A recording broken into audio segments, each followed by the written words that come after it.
आता आपण रामरक्षा म्हणतो, ठीक आहे.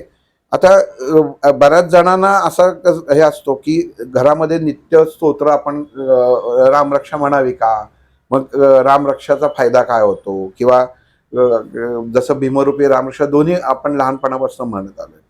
तर रामरक्षा अशी आहे ना की तुम्ही ती स्तोत्र म्हणून पण म्हणू शकता, म्हणजे त्याच्यामध्ये कुठला दाब नाहीये. म्हणजे असं श्रीरामरक्षा स्तोत्र मंत्रस्य बुध कौशिक ऋषी असं सरळ म्हणू शकता. आणि मंत्राच्या ह्याच्यामध्ये म्हणायचं झालं तर अस्य श्री राम रक्षा स्तोत्र मंत्रस्य बुध कौशिक ऋषी श्री सीता रामचंद्र देवता अनुष्टप छंदा सीता शक्ती श्रीमद हनुमान कीलकम असं तुम्ही मंत्राच्या द्वारे, म्हणजे त्याच्यात तुम्हाला एक प्रकारची ताकद निर्माण होते. पण दोन्हीचा जो एक तुम्हाला फायदा मिळतो हा सारखाच आहे, म्हणून स्तोत्र आणि मंत्र त्याला म्हटलेलं आहे. दाबाने तुमचा देह तयार होतो, शब्दाच्या दाबाने त्याप्रमाणे अग्नी तयार होतो. आणि म्हणून रामरक्षा ही राम हे जे तत्व आहे हे शिवाशी निगडीत आहे. कधी लक्षात घ्या, प्रभू रामचंद्र कोण होते? विष्णूचा अवतार होते. आणि शिव हे राम हे शिवाना गुरु मानायचे.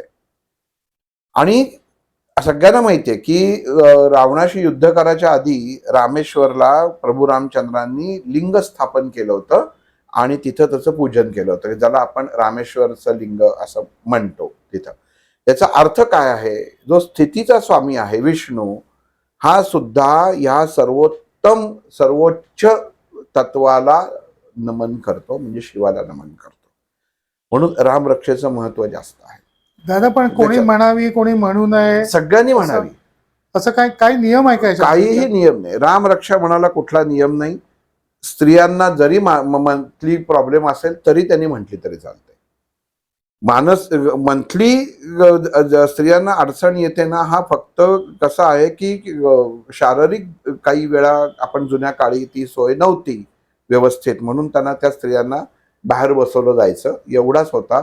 आता सगळं आधुनिक शास्त्राच्या याच्यामध्ये स्वच्छता बदललेली आहे आणि तेवढं आपण पाळतो. पण तुम्हाला म्हणाला काहीच अडचण नाही.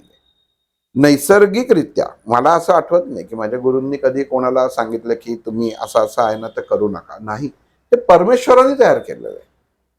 आणि परमेश्वराने निर्मित केलेली प्रत्येक गोष्ट ही आपण स्वीकारणं गरजेचं आहे. त्यांनी काहीतरी कारण, त्यांनी सांगताना नियम सांगून पाठवलेले नाहीये, हे नियम नंतर तयार केले गेलेले. नाही तर त्यांनी आधीच सांगितलं असतं की असं असं आहे आणि त्याच्यावरती परमेश्वरानेच काहीतरी उपाययोजना करून पाठवली असती, पण हे नाही.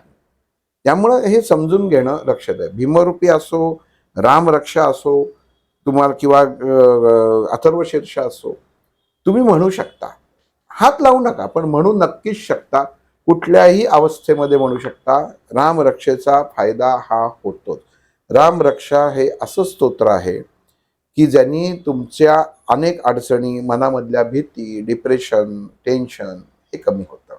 पण तुम्हाला असलेले पैशाचे प्रॉब्लेम, तुम्हाला छळत असलेली लोक, हे सगळ्या गोष्टींचा जर तुम्ही विचार केलात की हे मला रामरक्षेने जाईल का, तर ते जाणार नाही, कारण ते तुमच्या कर्माशी निगडीत आहे. त्यामुळे आपल्या कर्माशी निगडीत ज्या गोष्टी आहेत ह्या तुम्हाला तुम्हाला उपभोगून किंवा भोगूनच त्या संपवायच्या आहेत. तर तसं रामरक्षेने होणार नाही. साधना म्हणून तुम्ही रामरक्षा चालू करू शकता. दादा, याच्यात सांगा की किती वेळा म्हणायचंय, किंवा एकदा पुरेशी होते. अच्छा, काही जण सांगतात 11 वेळा म्हणा. तुम्हाला किती वेळाही म्हणा. तसं शेवटी कसं आहे की अतिसाधना करणं सुद्धा घातक असतं.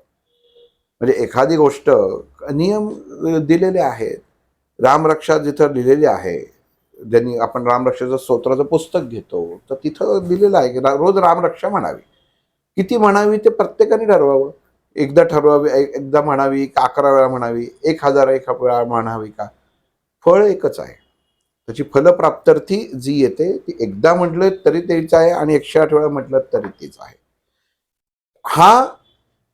हे कुठं हा नियम बदलतो? जसं गायत्री मंत्र आहे, मृत्युंजय मंत्र आहे, ह्या ठिकाणी मात्र तुम्हाला अंकांचं गणित हे लागू पडतं की तिथं मात्र तुम्ही त्या जशी तुम्हाला ऊर्जा देहातली वाढवायची आहे, साधना वाढवायची आहे, तसं तुम्ही ते गायत्री किंवा मृत्युंजय मंत्र ह्याची साधना मात्र तुम्ही करू शकता. त्यातनं हे आपल्या शरीराला उत्तम प्रकारे अग्नी तयार होतो. म्हणजे मी कित्येक जण सांगतो की दर महिना सव्वा महिन्याला लोणंदच्या इथं आता ते गायत्रीचं मंदिर उभारलेलं आहे की तिथं मी साधनेला 1-2 दिवस जातोच. कारण कसं असतं की आता तिथंच गेल्यानंतर साधना होते का, तर तसं नाही म्हणत आहे मी. म्हणजे तिथंच जायला पाहिजे का, तर तसं नाही. पण तिथं कुंड आहे, देवी आहे, तिथलं ॲटमॉस्फिअर आहे. ह्या सगळ्या गोष्टींनी, ह्या सगळ्या व्यापातनं तिथनं मोकळं होऊन तिथं जाऊन 2 दिवस साधना होते. तिथं गायी आहेत, गायींची सेवा होते. म्हणजे एक आपल्याला काहीतरी करायला मिळतं. म्हणजे आपण 24 तास जुंपून घेतलेलं असतं कामाला, तर त्यातनं थोडंसं आपल्याला परमेश्वरासाठी सुद्धा वेळ देणं गरजेचं असतं. ही साधना होणं गरजेचं आहे. दादा आपण थोडंसं याच्या रामरक्षेवरतीच परत येऊया. एक मला सांगा की रामरक्षा काही जण खूप जणांना पाठ नसते, तर नुसतं श्रवण केलेलं चालेल का, की चालतं. श्रवण करताना वाचलं तर त्याचं फळ वेगळं मिळतं जास्ती काय? श्रवण केली तरीही चालेल. आणि श्रवण करताना आता सगळ्यांना माहिती आहे की प्रत्येकाकडं साधारण मोबाईल हा प्रत्येकाकडं असतो. आता जर समजा म्हणायला सुरुवात केली की मी कसं असतं, मनुष्य एखाद्यामध्ये जसा एक्सपर्ट होतो तसा तो स्वतःचं स्किल दाखवायचा प्रयत्न करत असतो. की आपण सुरुवात केली की अस्य श्रीरामरक्षा, तो एखादा जो असतो ना ज्याला पाठ असतंय की तो लगेच सुरुवात करतो, अस्य श्रीरामरक्षा स्तोत्र मंत्र सुबोधिकाश. म्हणजे त्याला कधी असं वाटतं की मी त्याच्यामध्ये खूप पाठांतर माझं आहे, मी त्यातला मास्टर आहे आणि मी किती फास्ट म्हणतो, किती वेळेत म्हणतो. तर तसं नाहीये. प्रत्येक शब्दावरती दाब देऊन शांतपणे म्हणणं गरजेचं आहे. नसेल तर तुम्ही ऐकणं गरजेचं आहे. हल्ली तुम्हाला मोबाईलवरती स्पीड कमी करता येतो. म्हणजे पाठांतर करायचं असेल, सगळ्यांना माहिती आहे की मोबाईलवर स्पीड कमी करता येतो. म्हणजे अस्य श्रीरामरक्षा स्तोत्र मंत्रस्य एक ओळ जर तुम्ही पाठ केली 4 दिवसात 1 ओळ, तरी तुमची रामरक्षा पाठ होते. नसेल होत, ऐकलीत तरीही चालेल. असं काही नाहीये की तुम्हाला जर येत नसेल, कित्येक जणांना विष्णू सहस्त्रनाम येत नाही. मलाही स्वतःला येत नाही. अगदी स्पष्ट सांगायचं म्हटलं तर एकही ओळ येत नाही. पण ऐकायचं म्हटलं, मी शांतपणे ऐकतो. आपण सुब्बालक्ष्मींचं ऐकतो. ह्या गोष्टी ज्या आहेत, हे तुम्ही जसं श्रवण करताना, त्या श्रवण करताना दाढी करताना ऐकतोय, पोळ्या करताना ऐकतोय, तर तसं करू नये. म्हणजे तुम्ही जसं प्रश्न विचारला की ऐकल्यावरती चालतं का, तर ह्या तत्वासाठी मी आत्ता मला जे माझ्याकडं आहे, माझा देह आहे, पण माझ्यामध्ये नाहीये. पण मला ऐकायचं आहे आणि मला त्या तत्वाशी एकरूप व्हायचं आहे. तर तुम्हाला शांत जागेवरती बसून शांततेने ते ऐकणं गरजेचं आहे. तेव्हा तुम्हाला त्या तत्वाचा तुम्ही डोळ्यासमोर फोटो ठेवला नाही पाहिजे तरी चालेल. तुम्हाला ती मूर्ती नसेल चालेल.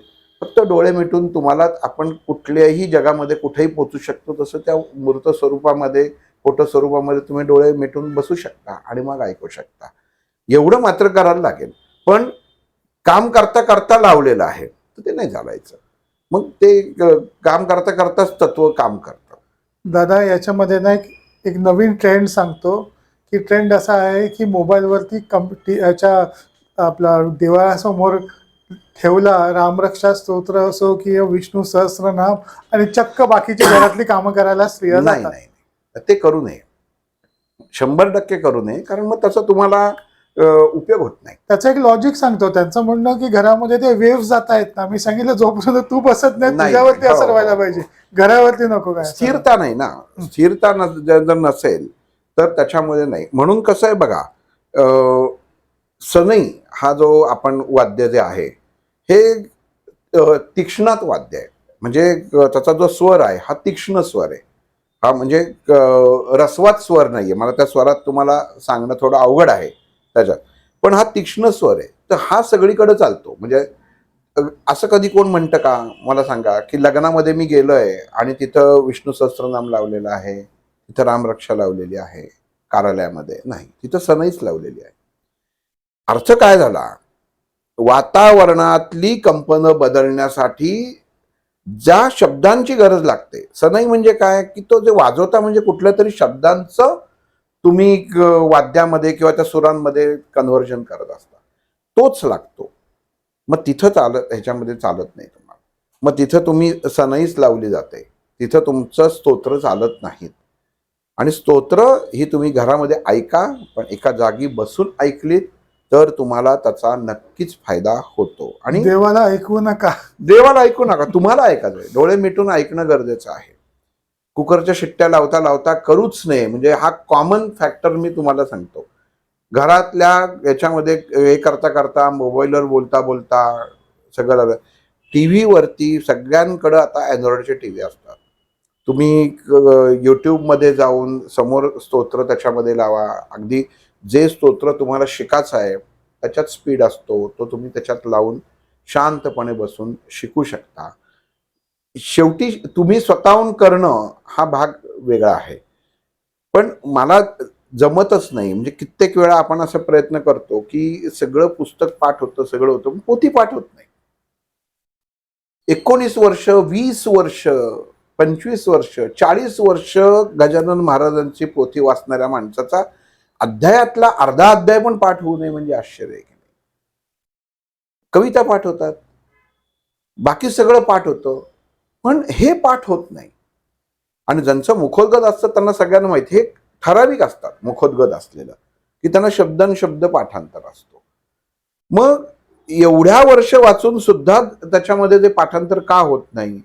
त्याचं कारण असं की त्याच्यामधनं निर्माण होणाऱ्या ज्या गोष्टी असतात ह्या तुम्ही समाजात कसं वागावं ना हे दिलेले असतात. तुमचं स्तोत्र पाठ होतं, मंत्र पाठ होतात, पण पोथ्या पाठ होत नाहीत. आपण कधी या गोष्टींचा विचार करत नाही की पोथी, मी एवढ्या वर्ष पोथी वाचते पण पोथी पाठ नाही झाली. परत सांगतो, मुखोद्गत असलेली अगदी 4-5 व्यक्ती शोधतात, पण 40-40, 50-50 वर्ष वाचून मुखोद्गत होत नाहीत. त्याचं कारण पोथी हा प्रकार जो आहे हा तुमचं आयुष्य तुम्ही जीवनात कसं जगावं हे सांगत असतो. कुठलाही अध्याय ते सांगत असतो. आणि स्तोत्र मंत्र हे आपल्याला स्वीकारायचं असतं, म्हणून ते पाठांतर होतं. म्हणून लोकांची हे विष्णू सहस्त्रनाम वगैरे तोंडपाठ असतात, रुद्र तोंडपाठ असतात, पण पोथ्या तोंडपाठ नसतात. हा एक भाग झाला. दुसरी गोष्ट, ज्याप्रमाणे मंदिरामध्ये काही गोष्टी केल्या जातात, मंदिरामध्ये अत्तर लावली जातात, मठामध्ये अत्तर लावलं जातं, मठामध्ये अजून काही गोष्टी केल्या जातात, त्याच तशा गोष्टी आपण घरी करायचा प्रयत्न करतो. जमत असेल तर करावं. म्हणजे आता कसं आहे माहितीये का, की आपण समोरच्याला जसं सांगतो ना, हे मी तुम्हाला सांगतोय, पण मी काय करतोय, माझ्याकडे सुद्धा शंकर महाराजांचा फोटो आहे, त्यालाही मी सिगरेट लावतो. म्हणजे मी तुम्हाला जेव्हा सांगतोय की तुम्ही ह्या गोष्टी करू नका आणि तुम्हाला सांगायचं, आणि मी मात्र इथनं उठलं की नंतर त्यांना महाराज हे तुमच्यासाठी सिगरेट, त्याला, तर हे चूक आहे. हे चूक आहे. माझ्या इथंही जाणार जे मित्र येतात ते त्याच्यामध्ये लावतात, काही वेळा त्याच्यात लावतो, हे चूक आहे. मी करतोय ते सुद्धा चूक आहे. ती सुद्धा याच्यामध्ये आपल्याला ह्या गोष्टी नाही, ह्या जिथं आहेत तिथंच होणं गरजेचं आहे. आपल्या घरामध्ये ह्या गोष्टी होता कामा नये. मी माझ्या घरामध्ये ह्या गोष्टी करत नाही. ते माझ्या ऑफिसमध्ये आहे, तिथे ठेवलं आहे. तिथे मी कोणी म्हटलं की नाही मला तुमच्याकरता महाराजांचा फोटो द्या, मी लगेच सांगेन या घेऊन जा. त्याच्यात अडकून बसायचं नाही. त्यांनी जी शिकवण दिली आहे त्याच्यात अडका. फोटोंमध्ये अडकून बसू नका, या कृत्यांमध्ये अडकून बसू नका. अजून एक माझ्या इथं त्याच्यामध्ये आलं की मला ते केलं की मला अंगात येतं आणि हे होतं, मला त्यांना चहा द्यायचा आहे, म्हटलं होणार नाही. या गोष्टी इथं चालणार नाही. काय असतं, तुम्ही करता काय ना हे महत्वाचं आहे. परमेश्वराने आणि मागं जसं सांगितलं तसं ताबडतोब ज्ञानेश्वर, सोपान, मुक्ताबाई, नामदेव महाराजांचं आणावं. यांनी कुठं कुठं काय काय असल्या गोष्टी केल्या होत्या, यांनी कधी अशा या गोष्टी केल्या होत्या? कोणीच नाही केलेल्या. आधार नाही, कुठंच आधार नाही. नामस्मरण हाच आधार आहे. विठ्ठलाचं, पांडुरंगाचं नाम हाच आधार आहे. ज्ञानेश्वरांनी ज्ञान वाटलं हाच आधार आहे. तुकाराम महाराजांनी पांडुरंगाचं नामस्मरण अखंड ठेवलं, स्वतःचं सगळं रीतं केलं, हा शिकवण आहे. स्वतःजवळ काही ठेवू नका. स्वतःजवळ जर साठवलं तर नासेल. त्याच्यापेक्षा देऊन मोकळं व्हा. समोरच्याचा तुम्ही स्वतःचं पोट पण भरेल आणि कदाचित त्याचा दुवा सुद्धा तुम्हाला मिळेल. म्हणून साठवून ठेवू नये. मग ती भक्ती असो, अन्न असो, विज्ञान असो किंवा ज्ञान असो, रीत हे करताच आलं पाहिजे. बरेच जणांना असायचं ते काय मी असं खास वेगळं शिकलोय तसं तुम्हाला येणार नाही. नको येऊ दे ना, तू दे.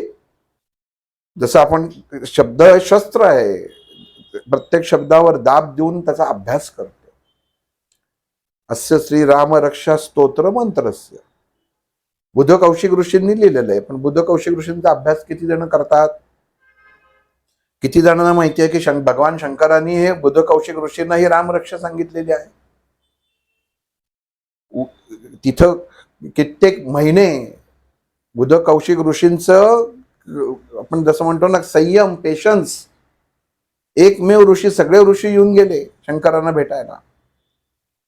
सगळे गेले, फक्त बुध कौशिक ऋषी बसून होते. आणि ज्यावेळी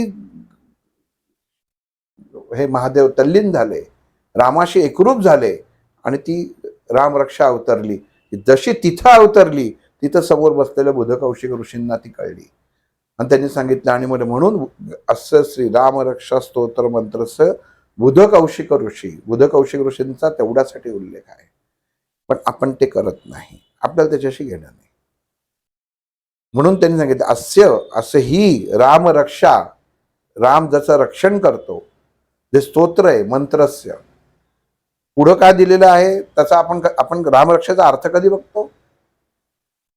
अस्य श्री रामरक्षा स्तोत्र मंत्रस्य बुध कौशिक ऋषी श्री सीता रामचंद्र देवता अनुष्टपचंदा सीता शक्ती.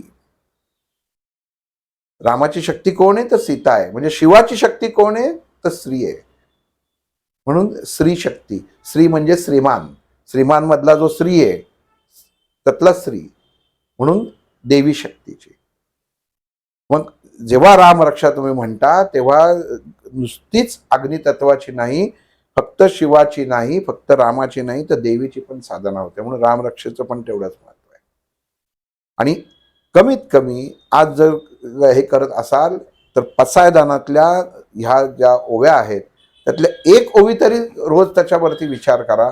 तुमचे प्रश्न तुम्हाला आपोआप सुटतील. सगळे ज्ञानेश्वर माऊलींनी त्याच्यामध्ये लिहून ठेवलेलं आहे. पसायदान काय मागितलं? एका संन्यासी 16 वर्षाच्या युवकांनी काय मागितलं? आपण काय मागतोय? म्हणून अध्यात्म आणि स्वाध्याय ह्या मार्गावर चालताना डोळे उघडे ठेवून चालणं खूप गरजेचं आहे. पु ल देशपांडे असो, अजून किती जण असो, त्यांच्या घरामध्ये देवांच्या मूर्त्या नव्हत्या. त्यांना म्हणत जायचं हे नास्तिक आहेत, हे देवांना मानायचे नाहीत. हे देवांना मानायचे पण त्या ज्ञानाला मानायचे, त्या ज्ञानातनं देव बघायचे. आपण मूर्तीतनं देव बघतो, असं नाहीये की ते मानायचे नाही. ते ज्ञानातनं देव बघायचे आणि आपण मूर्तीत बघतो. आपण फक्त तेवढ्या संकुचित ठेवलेलं आहे. घरामध्ये पादुका आणणं, त्याच्या पाठीमागं जाणं, त्याचं अमुक सगळं करणं, विविध अत्तरच पाहिजे, ही सगळी अत्तर वगैरे सगळं जो आहे ना, हा भाग तुमच्या जीवनातनं खोडून टाका, काढून टाका हा सगळा भाग. आणि तुम्हाला कशाची गरज आहे ते अत्तराला जे काय 100 रुपये घालवाल ना, त्याच्याऐवजी पसायदानाचं एक पुस्तक घ्या विकत. त्याच्यातनं काय ज्ञान मिळतंय ते वाचा. पण कृपा करून ह्या कुठल्याही कृत्रिम गोष्टींच्या मागे गेलात, तो जो हा ज्ञान देतो तो करोडपती झाल्याशिवाय राहणार नाही, त्याचं घर भरल्याशिवाय राहणार नाही. तुम्ही मात्र जागेवरतीच राहणार, तुमची साधना होणार नाही. जी व्यक्ती स्वयंघोषित महाराज असतात त्यांचे तर पाय धरूच नाहीये, असे कित्येक आहेत. आता नाव घेत नाही, पण कित्येक ज्याच्यामध्ये आहेत. मोठमोठे धाम आहेत की जिथं लोकांनी मूर्खासारखं स्वतःचा संसार उद्ध्वस्त केलेला आहे आणि आता तिथं त्यांना उभं पण करत नाही. त्यामुळं आपल्याला परमेश्वराने सुबुद्धी दिलेली आहे. अक्षर ब्रह्मयोग भगवद्गीतेतला 8वा अध्याय पहिल्या 4 ओव्या जरी वाचल्यात तरी तुम्हाला तुमचं जीवन कुठनं सुरुवात करायचं आहे ह्याचा नक्कीच अंदाज येईल. म्हणजे मी जे आत्ता स्वाध्याय करतोय, जे जगतोय, हे योग्य आहे का, हे तुमचं तुम्हाला उत्तर त्या ह्याच्यामध्ये मिळेल. म्हणून म्हणतात की भगवद्गीतेत सगळ्याची उत्तर आहेत. कर्म कशाला म्हणतात? पूर्वजन्म काय आहे? भगवद्गीतेत या अक्षर ब्रह्मामध्ये आहे. जसं तुम्ही पारायण करता, रोज एक अध्याय वाचताना, तर अक्षर ब्रह्म योग वाचा, तुम्हाला जीवनाचा अर्थ कळेल. तिथं भगवंतांनी सांगितलेलं आहे की ब्रह्म म्हणजे काय, अध्यात्म म्हणजे काय. अर्जुनाने कृष्णाला प्रश्न विचारला होता कुरुक्षेत्रावरती, म्हणजे विचार करा. त्याच्यात सांगितलं की जीवनामध्ये संघर्ष जेव्हा येतो तेव्हाच भगवद्गीतेचा उपयोग होतो. मग आपल्या आयुष्यात आत्ता जीवनाचा जो संघर्ष आहे, त्या संघर्षामध्ये भगवद्गीतेशिवाय आधार नाही, तर त्याच्या वचनांचा आपल्याला आधार आहे. मग तिथं भगवंतांनी अर्जुनानी जो प्रश्न विचारला सर्वसामान्यांच्या मार्फत विचारलेला आहे आणि त्याच्यात उत्तर दिलेली आहे. तुम्ही बाहेर कशाला शोधायला जाता? घरातच दिलेली आहे. प्रत्येकाच्या घरामध्ये भगवद्गीता असणार आहे. 80% लोकांच्या तर असेलच असेल. उघडा 8वा अध्याय आणि त्याच्यामध्ये पहिले 4 श्लोक दिलेले आहेत आणि त्याच्यातनं अंदाज करा की काय मला कुठं जायचंय. कृपा करून कुठल्याही प्रकारे इतर गोष्टींच्या नादी लागू नका. त्यांनी तुम्हाला काहीही प्राप्त होणार नाही. आणि मनामधली भीती काढून टाका की मी जर कोणी जर टाकलं की तू जर अमुक मंदिरात गेला नाहीस, अमुक मठात गेला नाहीस, तर तुझ्या आयुष्यात वाईट गोष्ट घडतील. असं एक तरी मला स्वामी महाराज अजून कोणी त्यांचं उदाहरण दाखवा की त्यांनी त्यांच्या कुठल्या भक्ताचं वाटोळं केलंय. शिक्षा दिली असेल पण ती कर्माची शिक्षा, वाटोळं तर नाहीच नाही. ज्यांना कित्येक वेळा सांगतो, मंडईच्या मठामध्ये अन्नदान तुम्ही जरी केलं, तुमचा डबा नंतर भरला जातो, पहिलं जेवण बाहेरच्यांना मिळतं. त्यांच्या दृष्टीत सुद्धा स्वामी पडत नाहीत. त्या भिकाऱ्यांना मठामध्ये यायची कदाचित परवानगी नसेल, पण त्यांचा महाराजांचा प्रसाद पहिला त्यांना वाटला जातो. त्याच्यावरनं लक्षात घ्या, महाराज जिथं ज्यांच्यावरती कृपादृष्टी आहे ती व्यक्ती आयुष्यात उपाशी पण राहायची नाही आणि व्यवस्थितच राहील. त्यामुळं आपण जगताना नीट उघडे डोळे ठेवून स्वाध्याय करावा असं वाटतं त्याच्यामध्ये. श्रीराम.